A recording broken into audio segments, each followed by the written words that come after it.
네, 요즘 창조 경제란 말이 화두가 되고 있습니다. 이 참신한 아이디어로 국가 경쟁력을 높이자는 이 창조 경제의 핵심에 ICT, 즉 정보통신 기술이 있습니다. 인물 포커스, 오늘은 우리나라 정보통신기술 정책과 기술 지원의 산실인 한국정보화진흥원의 장광수 원장을 모시고 IT 강국 코리아가 갈 길을 진단해 보겠습니다.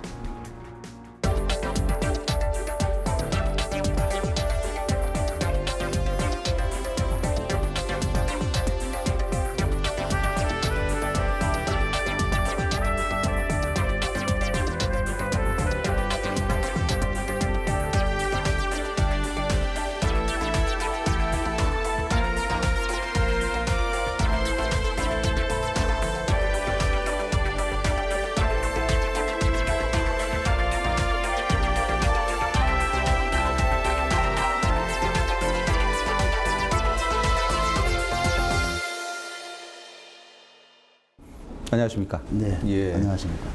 이제 취임하신 지 한 2달 정도 되셨습니다. 예. 우선 취임 소감을 말씀해 주시죠. 네, 제가 한 2개월 정도 되었습니다만은 지난 26년간 국가정보화의 중추기관으로 예. 역할을 해온 한국정보화진흥원의 원장으로 이렇게 취임하게 되어서 뭐 아주 개인적으로는 네. 영광스럽게 이렇게 생각을 하고 또 한편으로는 이 막중한 그런 부담감을 이렇게 예. 가지고 있습니다. 예. 앞으로 이러한 과제를 성공적으로 이렇게 수행을 해서 한국정보화진흥원이 세계 최고의 ICT 정책을 개발하고 기술을 지원하는 그런 기관이 되어서 정부나 또 국민들로부터 사랑받는 그러한 그 기관이 될 수 있도록 노력해 나가고자 합니다.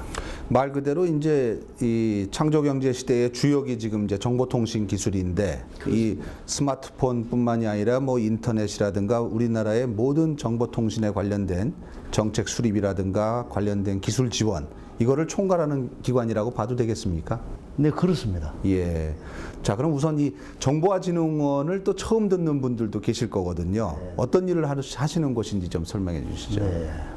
우리 정보화진흥원은 정보화 기본법에 따라서 예. 1987년에 이렇게 예. 설립이 되었습니다.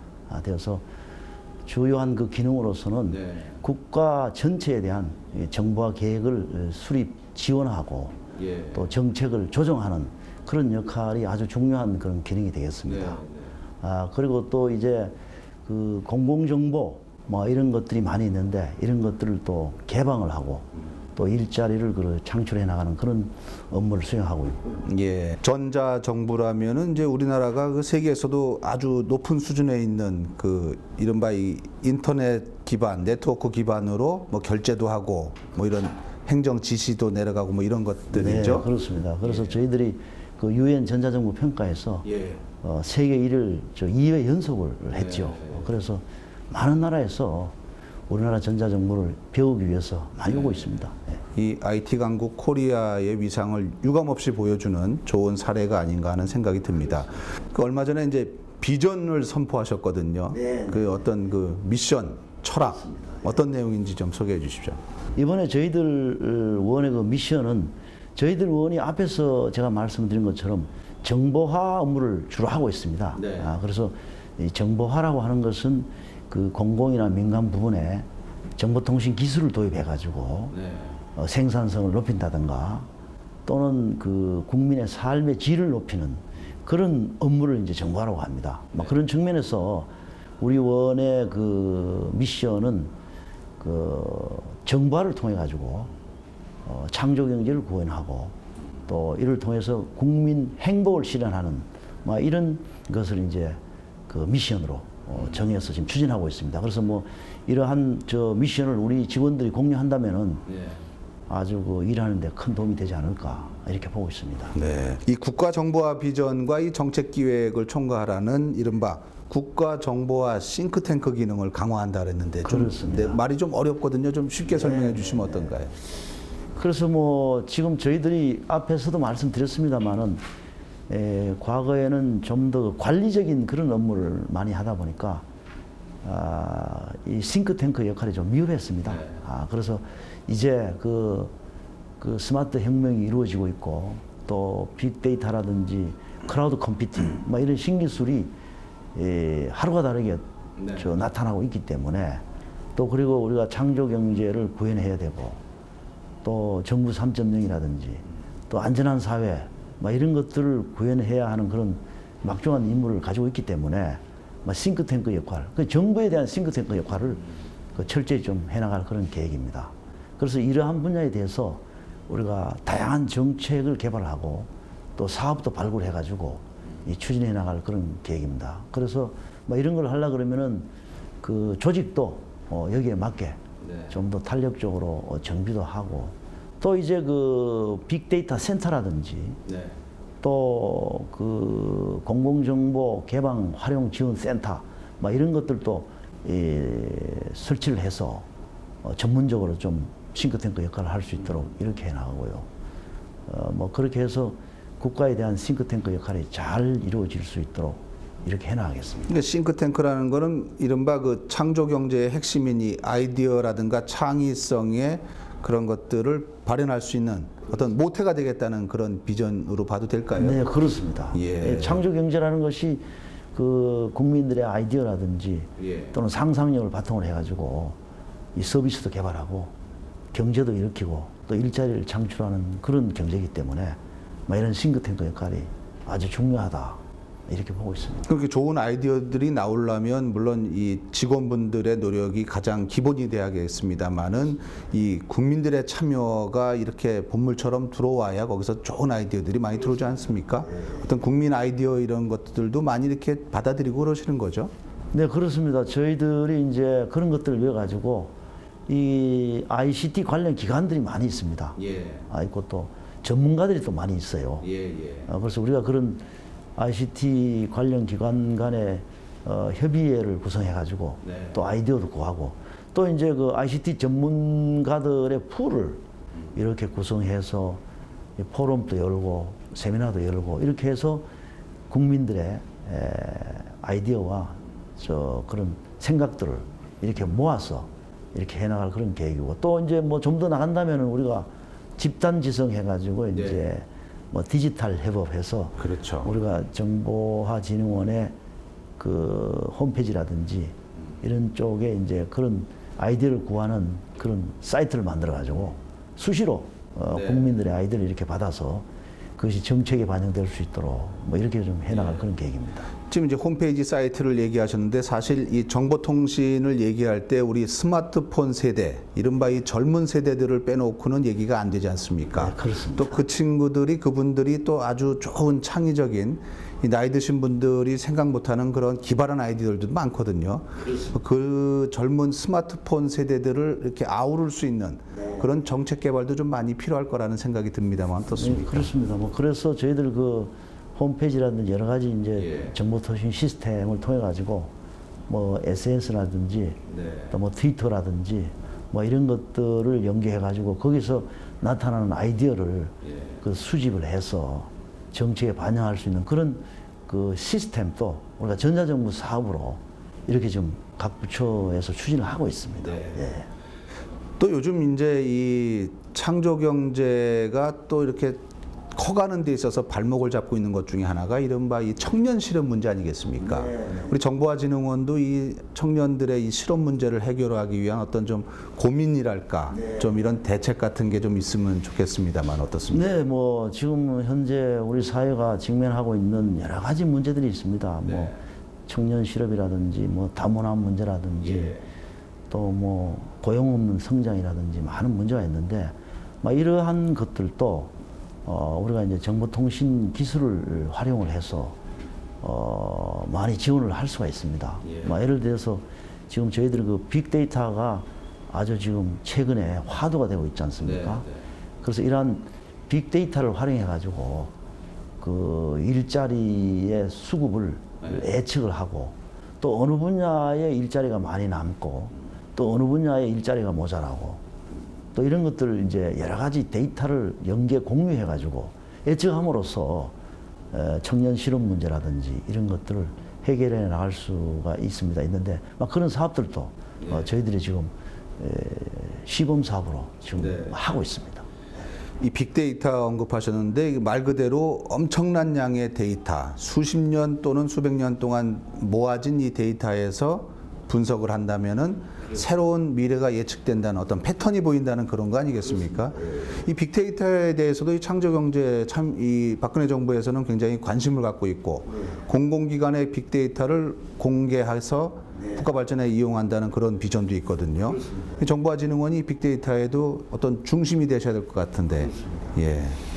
그래서 이제 빅데이터는 방금 말씀하신 것처럼 지금 스마트폰이 폭증하고 있고요. 또 RFID Youth Sensor 네트워크라는 게 있습니다. 그 이제 무선 네트워크인데 뭐 무선 인터넷이 지금 발전하고 있지 않습니까? 그러다 보니까 그 뭐 SNS 서비스 이런 것들을 통해 가지고 많은 그 대용량의 정보들이 지금 생성이 되고 있습니다. 엄청나게 쏟아져 나오죠. 그래서 그런 것들을 수집을 해서 잘 분석을 한다면은 그 미래도 예측할 수 있고 또 우리가 데이터 기반의 정부 정책을 결정할 수도 있고 또 산업과 일자리도 이렇게 발전시킬 수가 있습니다. 그래서 우리 이 현재 정보화진흥원에서는 이러한 빅데이터 산업을 활성화하기 위해 가지고 뭐 여러 가지 사업들을 하고 있습니다. 현재는 저희들이 그 빅데이터 센터를 만들어 가지고 센터가 있습니다. 그렇습니다. 그걸 만들어서 거기에서 이제 빅데이터 시범 사업 이런 것들을 해나갈 그런 계획으로 있습니다.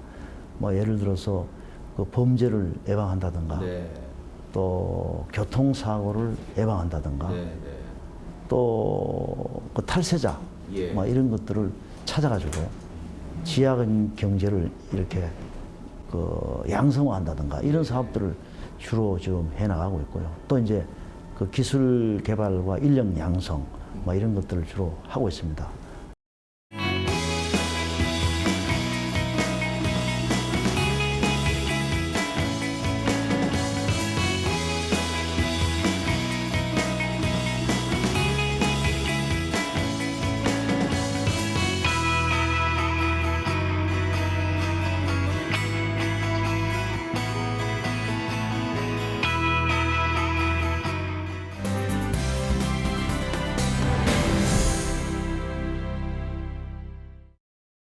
앞서 그 우리 사회의 뭐 청년 실업을 언급하시면서 또 다른 문제 중에 하나로 이제 다문화 이런 또 언급을 하셨거든요. 사실 지금 보면은 우리 주위에 얼마나 많은 다양한 민족들이 와서 같이 살고 있습니까? 이제 이것은 현실이고 앞으로 좀 더 이렇게 갈수록 확대될 것으로 보이는데 또 이분들의 또 여러 가지 안타까운 사연들을 또 우리가 많이 접하는 것도 사실입니다.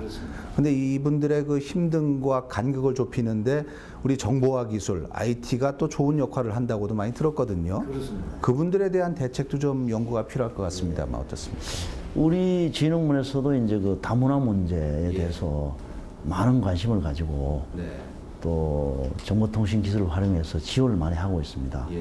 예를 들어서 이제 다문화 가족들이 이제 정부에 가서 여러 가지 이제 서비스를 받으려고 하면은 여러 부처를 다녀야 돼요.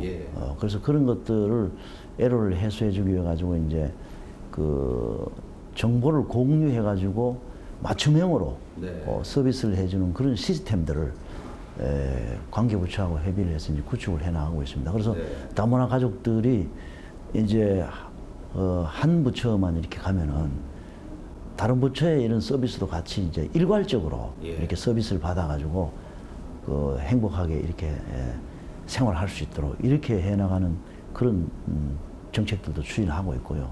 또 이제 그 다문화 가족들은 그 생활을 하다 보면은 이제 학생들이 집에 있는 애들이 그 인터넷 중독 그것도 문제가 크더라고요. 그런데 많이 빠진다든가 게임만 한다던가 게임에 빠진다든가 해서 그 비행 청소년으로 된다든가 이런 경우도 있습니다.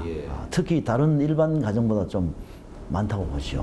아무래도 이제 소통의 문제가 있기 때문에 그래서 이러한 어린애들을 위해 가지고 우리가 이제 그 인터넷 중독 예방 상담사 이런 것들을 많이 육성을 해가지고 그분들이 직접 그 다문화 가정에 방문을 해가지고 그 인터넷도 가르쳐 주면서 직접 찾아가나요? 예, 그렇죠. 아. 또 중독이 된 애들에게 중독을 예방한다든가 또 해소하는 그러한 그 방법도 가르쳐 주고 해서 상당히 좋은 그런 반응과 호응을 보고 있습니다. 그래서 앞으로도 우리 정보화진흥원에서는 이런 ICT 기술을 활용해 가지고 네. 다문화뿐만 아니라 예, 예. 또 뭐 노인들이라든지 또 그다음에 장애인들이라든지 예, 이른바 약간 이러한 소외계층 힘드신 분들. 소외계층이라든지 또 우리 취약계층 예. 이런 계층들을 위해 가지고 정보화 교육도 하고 또 여러 가지 보조 기기도 개발해 가지고 네. 보급을 해주고 이렇게 지금 다양한 정책을 펼치고 있습니다. 근데 앞서 말씀하신 그 인터넷 상담사 그럼 만약에 이제 제가 그런 상담사에 방문을 받고 싶다. 그럼 어떻게 어디다 신청을 해야 됩니까? 그렇습니다. 우리 지금 등촌동에 예. 서울에 있는 등촌동에 인터넷 중독 상담센터가 있습니다. 네. 있고 또 각 그 시도별로 한 개 내지 두 개 그 지자체에서 네. 또 우리 정보화진흥원과 같이 인터넷 중독 상담센터를 설치해서 운영을 하고 있습니다. 네. 그래서 이제 그쪽으로 전화를 하면은 이 상담도 받을 수가 있고 또 뭐 여러 가지 교육 같은 것도 받을 수가 있고 또 이제 중증 그런 그 중독자들에 대해서는 상담사가 이렇게 방문해서 네.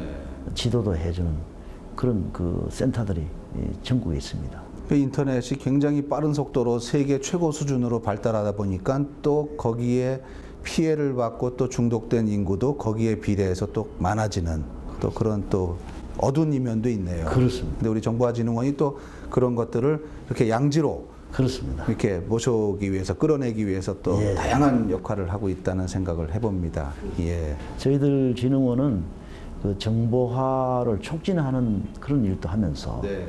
또 급속한 정보화로 인해 가지고 앞에서 말씀드린 그런 역작용 이런 것들을 그 해소하고 예방하는 그런 역할을 동시에 하고 있습니다. 예. 우리나라가 이게 자랑스러운 것 중에 하나가 이 전자정부가 UN 평가로 그 2회 연속 1위거든요. 우선 전자정부가 어떤 건지 좀 간략하게 소개해 주시죠. 네, 그렇습니다. 전자정부라고 하는 것은 이제 정부의 행정 효율을 높이기 위해 가지고 여러 가지 정보통신 기술을 활용해 가지고 이 행정도 하면서 서비스도 제공하는 그러한 그 뭐 시스템과 또 그에 관련되는 법 제도 이런 것들을 광의로 이제 전자정부라고 합니다. 하는데 저희들이 그 작년에 전자정부 수출이 이제 한 3.4억 불 해가지고 수출도 합니까? 수출 그 시스템이나 노하우를요. 그렇습니다. 수출합니다. 예. 수출을 했고요. 또 이제 UN 전자정부 평가에서 우리가 2회 연속 1위를 했었습니다.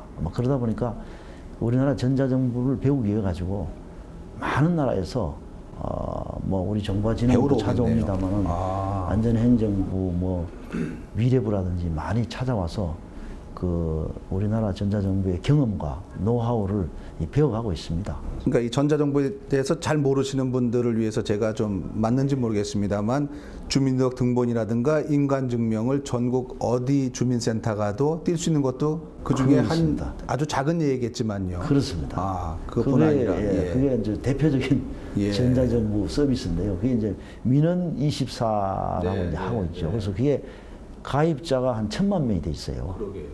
그래서 그것이 아마 대표적인 전자정부 서비스인데 아마 국제기구로부터 또 유엔으로부터 공공행정상도 수상을 하고 또 외국에서 많이 벤치마킹 해가지고 가고 있습니다. 유엔이면은 각 나라를 대표하는 그 가장 그 권위 있는 기관에서 선정한 2회 연속 한 해도 아니고 말 그대로 이제 우리나라가 전 세계를 선도하는 대표적 기술 중에 하나네요. 그렇습니다. 예. 근데 이제 3.0을 만드신다 그랬거든요. 그럼 지금은 2.0인가요? 지금 또 이제 3.0에 이제 진입이 되고 있다고 봅니다. 이미요. 예, 그렇죠. 그럼 2.0과 3.0의 가장 큰 차이는 무엇입니까? 근데 이제 정부 3.0, 예. 2.0 그럽니다. 근데 네. 정부 2.0은 이제 예를 들어서 이제 상방향 정부라고 봅니다. 상방향. 예, 그래서 이제 정부가 서비스를 제공을 하면은 또 국민들이 거기에 대해서 요구를 하면은 또 정부가 분석을 해서 서비스를 제공하는 네, 상방향으로. 네, 쌍방향으로. 우리 인터넷도 예, 상방향으로 예. 왔다 갔다 그렇죠, 하지 않습니까? 처음에는 일방향이었지만 예. 그게 이제 일방향이 1.0이죠. 커뮤니케이션이 된다는 거죠. 두 번째 상방향은 2.0 커뮤니케이션이 되는 거고. 예. 이제 3.0은 이제 정부 3.0은 그것을 넘어서서 예. 그 상방향뿐만 아니라 예. 국민 개개인이 어떤 것을 원하고 있는지 이런 거를 정부가 미리 파악을 해서 그 개개인에 맞는 그 맞춤형 서비스를 맞춤형. 제공해주는 그런 것들을 이제 3.0이라고 그러죠. 네. 그러면서 이제 국민들이 정부에 오지 않고 그 정부가 이 국민들 속으로 찾아가서 미리 이 예측을 서비스도 해서. 제공을 해주고 뭐 여러 가지 정보도 제공해주는 그런 것들을 이제 정부 3.0이라고 이야기를 합니다. 이 3.0은 말 그대로 우리나라가 가장 선도에 나가겠네요. 그렇습니다. 우리나라가 이제 그 스마트폰 예. 이것이 이제 거의 뭐 국민의 한 70% 정도가 지금 예. 스마트폰을 가지고 있는데 세계 1위입니다. 이거 보급률이. 네. 이런 것들이 있고 또 이제 우리가 이제 무선 인터넷이 이 세계에서 아마 최고 발달이 되어 있습니다. 그러다 보니까 뭐 이게 3.0이 되려고 그러면은 이 통신이 발전이 돼야 됩니다. 그렇죠. 그래서 이제 우리나라가 세계를 그 선도해 가고 있죠. 네. 그래서 저희들이 이제 이 정부 3.0을 성공적으로 추진하기 위해 가지고 우리 정보화진흥원에서 많은 노력을 하고 있습니다. 그래서 이 원래 이제 3.0을 추진하게 되면은 그 정부가 이제 그 투명한 정부가 됩니다. 그리고 이제 유능한 정부가 되고 또 그 다음에는 그 서비스 정부, 그 맞춤형 서비스 정부 이것이 이제 3.0의 가장 그 목표입니다. 목표인데 예.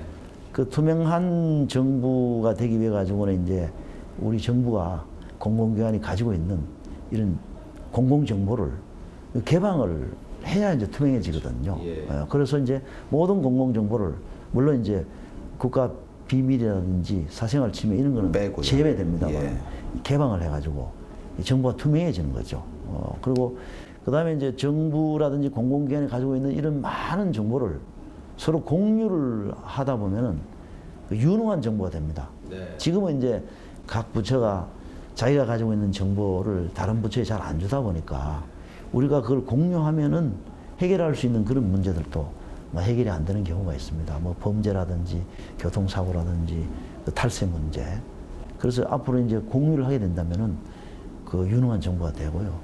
또 이제 우리가 각 부처가 가지고 있는 그런 정보를 공유한다면은 조금 전에 말씀드린 그 다문화 같은 경우도 그렇죠. 공유가 안 되다 보니까 예.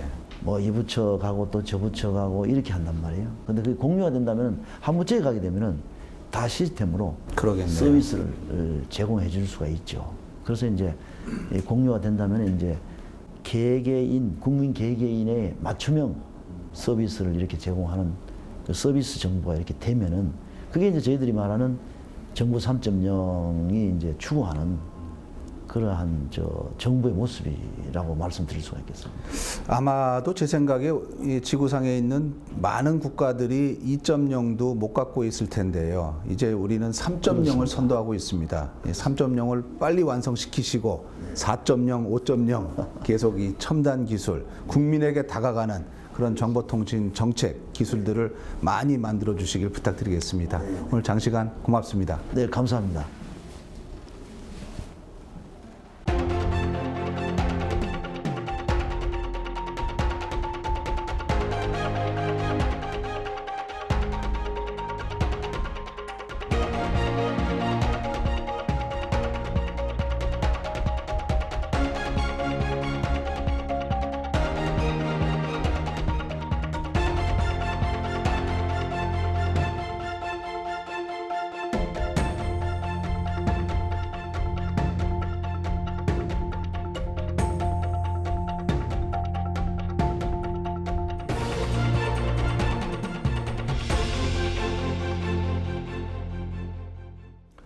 네, 정보통신 기술이 앞서는 나라가 장차 세계 경제를 선도할 것이라는 것이 미래학자들의 예상입니다.